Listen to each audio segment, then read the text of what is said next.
Welcome to VSB News Online for Friday, August the 14th. I'm Charles Webb. Progressive Labour Party spokesman Wayne Furbert said he will be tabling a motion in Parliament on Monday calling for an inquiry into corruption in the OBA after what he termed a litany of scandal. Any right-thinking Bermudian would agree that corruption in any form has no place in our country.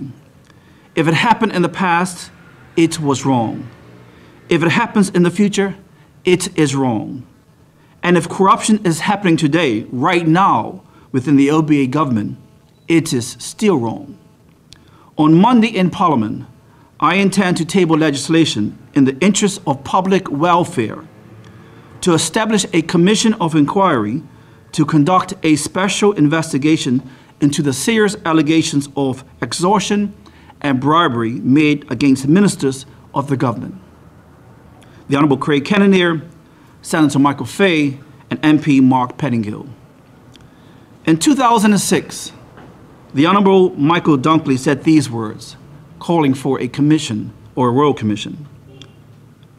Quote, "The allegations called into question the very character of our country, our sound reputation, sound and principled government, and long history of integrity, fair play, and trust. When those who hold public trust for private gain, the effects are far-reaching and too serious for anyone to ignore. How we deal with it in the weeks ahead would say much about us as a country, our political leadership and public standard, and the example we set for our children. The people of Bermuda has a right to know the full extent that senior members of the current government played in this scandal." Tourism Minister Sean Crockwell has accused Shadow Tourism Minister Zane De Silva of deliberately twisting the truth with his public claim yesterday that the plan to approve the building of a new hotel in St. George's is flawed. He said that the developers were committed to employing Bermudians and the project would create hundreds of local jobs during construction and once it was operating. Chris Lodge has more. The tourism minister said the St. George's Resort Development Act of 2015 was tabled weeks ago. He said, "I met with these opposition members yesterday for over an hour to explain the proposed amendments, which will be made via motion on the floor of the House of Assembly on Monday. This," he said, "was done out of courtesy and respect for the opposition." Mr. Crockwell saying there is no requirement to attach the MDA to the bill. This was not done for the Park Hyatt Act nor the Morgan's Point Act, which were both presented by the former PLP government. All ground leases, he said, will have to be approved by Parliament, and this will be done when the House of Assembly resumes in November. Once again, he said this is a double standard by the opposition.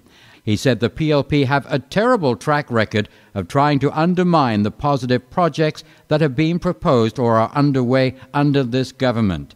They did it, he said, with the America's Cup, Pink Beach, Aerial Sands, and the airport projects. But despite the PLP's efforts, he said the OBA government will not be deterred in bringing to fruition positive projects that create jobs and in this case will help to rejuvenate tourism and St. George's. I'm Chris Lodge, VSB News. Brian Darby asked Mr. De Silva if it had been a betrayal of trust to go public with a list of amendments that were shared with him by Mr. Crockwell prior to them being tabled in Parliament on Monday. Now, if the minister would have said to me last night he'll check with the Premier and his colleagues last night to see if he can put this off so that we can collaborate, as Tarai had suggested, maybe we wouldn't have this press conference today. But I haven't received a call last night. I hadn't received a call this morning. And the people of Bermuda need to know how serious this is. Because as you know, Brian, why are we here? Because we have had the luxury of seeing the amendments. And this will be debated, it's due to be debated on Monday. And as we know... You have the right to, as an opposition party, to be shown that document. That's right. Because, you know, quite frankly, you know, there is possibly a parliamentary rule that may deny, you know, these amendments from even it. So it may be delayed anyway, depending on how that pans out. But because of certainly the history of the OBA in their short time. They have given us the amendments that have quite serious implications, and we're concerned about them. And we figured that it'd be best to put it to the people of the country ahead of time. And let's see how the cards fall from here. The new visitor arrival form used at the LF Wade International Airport is giving the Bermuda Tourism Authority the opportunity to report more accurately on industry performance.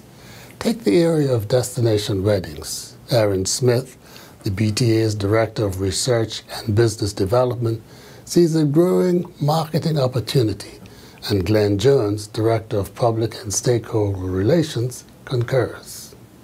We feel it's extremely important to know the details on exactly how many people are coming to Bermuda for that sort of an experience, because we have salespeople in our New York team who are focused on trying to grow that business, and we haven't until this point been able to keep a close eye on the exact volume that that's bringing to Bermuda. It's actually in the last few months that we've been collecting the data, we've seen quite a few more people coming in for that reason than what we would have expected. So it's going to give us some information moving forward to change our strategy if needed, and also really get a handle on the volume, when it's happening, what times of year, if there's need periods that we can explore to increase that. Now, do we still have people in Bermuda who specialize in destination weddings, and will they be working closely with the BTA? We do have quite a few very experienced wedding planners and event planners on the island that the BTA works with a lot, and all of our hotel partners work with on a regular basis. So they'll definitely be part of that picture, and information sharing back and forth to keep track of these things would be extremely important. Now, you're changing your reporting on conventions as opposed to meetings. Tell me about that. Sure. Previously on the landing card, it was asked whether the visitor was arriving for a convention, and we felt that that terminology was not the most up-to-date, so we've changed it to conference or meeting, because that way we can capture people perhaps coming in for an AGM or something that they wouldn't have considered a convention. And again, that's an area that our sales team is heavily focused on, bringing conferences and meetings to Bermuda. So that will give us a more accurate count of those people. So all of these really are about group travel, and it's an area that we have a lot of intense focus on now. Starting with last year having the business development managers reorganize so that they are specifically responsible for certain areas of group travel. So on conference and incentive meetings, there's somebody responsible for that. For social travel, like destination weddings or family reunions, someone's responsible for that, and on and on. So these new data capture features will allow us to track the performance of those individual people on the team. So there'll be a direct line of accountability, and also giving us intelligence on where we can do more marketing, where there's opportunity for growth, et cetera. So although a lot of this is very procedural, it does give us really good practical information to act on. And we'll be back with more news right after this. The Marketplace Food Court is you and your family's one-stop shop. Start your day at the Breakfast Bar with omelets made to order and traditional Bermuda codfish breakfast. The chefs will cook lunch and dinner to your liking. Along with the salad bar, sandwich bar, sushi bar, and fruit bar, the Marketplace Food Court is your kitchen away from home. Every day is hassle-free with nutritious meals from the Marketplace Food Court. Visit us 7 days a week. Homemade cooking, quality service, all at prices you can count on. According to renowned hedge fund executive Lee Slonimsky, Bermuda should not be too disappointed if its hedge fund managers are not accepted by the European Commission, since even the hedge fund giant Grand Cayman is having problems. So Brian Darby asked him what he sees for Bermuda's hedge fund industry going forward. I see pretty much the top of the line as far as locating a fund offshore. Many U.S. funds have what's called a clone that goes offshore in various, primarily over the years, Caribbean locations like Grand Cayman, British Virgin Islands, where my own fund is legally domiciled, but we've actually never opened a branch there. And I have recently, for a variety of reasons, been looking at Bermuda. But Bermuda has definitely the gilt-edged reputation. I think they are sincerely, motivated by transparency and clarity in a way that some of the other locations who have needed to build themselves up as kind of brand names have not paid as much attention to. So I see really very, very quality financial structure. Good on innovation? Yeah, I mean, I don't think Bermuda, let's say, is on the cutting edge in terms of some of the maybe more colorful structures that are occurring right now, specifically in Grand Cayman. But, there's a balance to be struck between really being a solid mainstream name, and I think Bermuda is excellent in addition to their basic structures.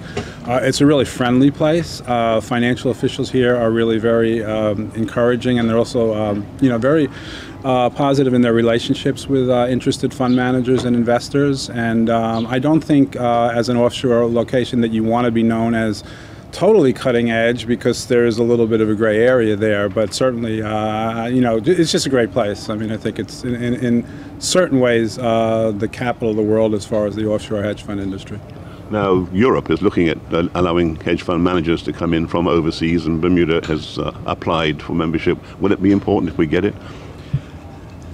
Probably the most political answer would be to say yes, but certainly I can speak much more for the U.S. hedge fund industry. I also have material working relationships within the U.K., which is a somewhat different regulatory than the broad European picture. I would say on Europe specifically, and meaning the continent, that there is so much regulation there now that many managers, although they may nominally open a fund in a place like France or Switzerland, they're actually using offshore clones even more aggressively than they have been. And even Ireland would be seen, I think, as a more hospitable locale. So I think it's very nice for Bermuda in terms of the rivalry for U.S. funds, especially since Grand Cayman was rejected last week.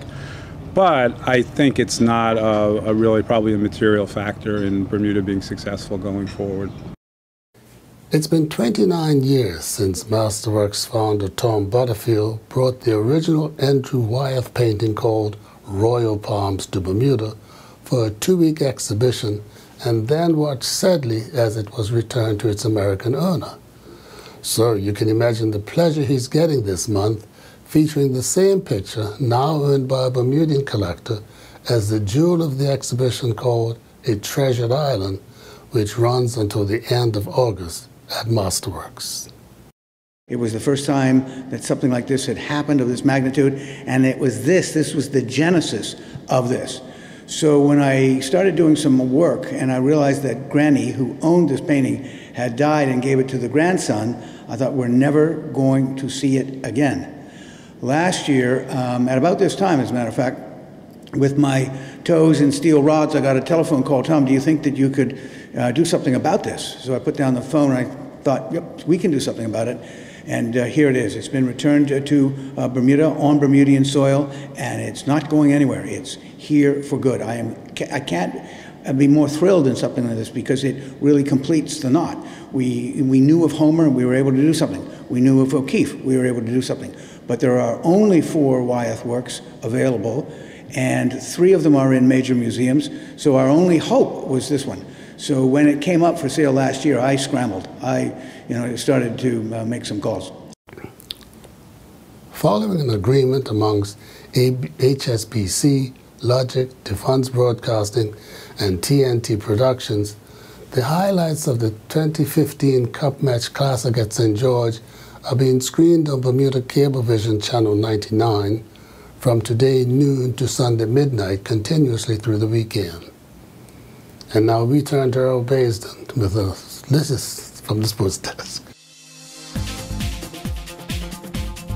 Jessica Lewis last evening captured the Parapan Games Women's T53 100-meter gold medal in Toronto. After having been called back for a restart, Lewis took control of the final right from the start, clocking a new Parapan T53 women's 100-meter record, clocking 17:67. The previous record was 18:18, which was held by her mentor, Angelique Forber-Pratt from the United States. After the race, Lewis talked about having to restart. I was a little nervous when we had the false start. I knew 100% it wasn't me, and then it turned out there was no charge, but there was one point where the girl next to me was still pushing, and I was very confused on what to do. because the gun went off for the second time, but then they did it 3 and 4 more times, so we eventually stopped. Lewis said the feeling of winning a gold medal is difficult to describe. Well, it's an absolute honor and privilege to represent Bermuda, so to be able to bring a medal home to Bermuda and be the first one to do so is absolutely an incredible feeling. It's really hard to describe, and I just hope that it motivates other people and other para-athletes to get involved in sport, and because you can go so far in it and really improve para-sport in Bermuda. It's an absolutely incredible feeling. It was kind of like a dream, and I don't think it had fully kicked in yet until we were off the track, and someone interviewed me right when we came off the track that I had won the gold medal. Joining in on the congratulations was Minister of Community, Cultural and Sport, Patricia Gordon-Pampling, stating, "I was thrilled to hear the news of the record-setting win by Jessica Lewis at the Parapan Games. On behalf of the government of Bermuda, I wish to congratulate Jessica on her outstanding and historic accomplishment. Jessica has always been an athlete to watch, and now the world knows what she's capable of doing. We wish to thank Jessica for carrying the Bermuda flag so proudly. I invite all Bermudians to take the time today to send congratulations to Jessica and wish her all the best in the 400-meter event that will take place tonight." End quote. Day 3 of the Sailing Canada Youth National Championships saw the 4 sailors from Bermuda, CC and Mikey Woolman, Peter Dill, and Ben Smith, all back on the water.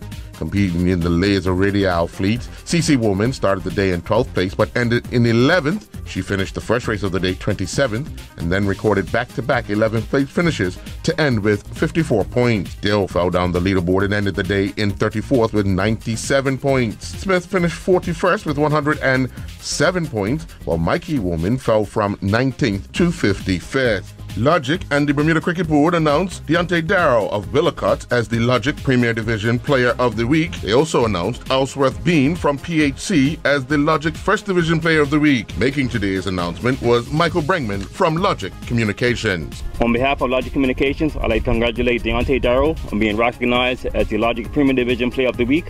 Accepting the award on his behalf is the President of Willicott. There you go, sir. Thank you, sir. Congratulations. Thank you.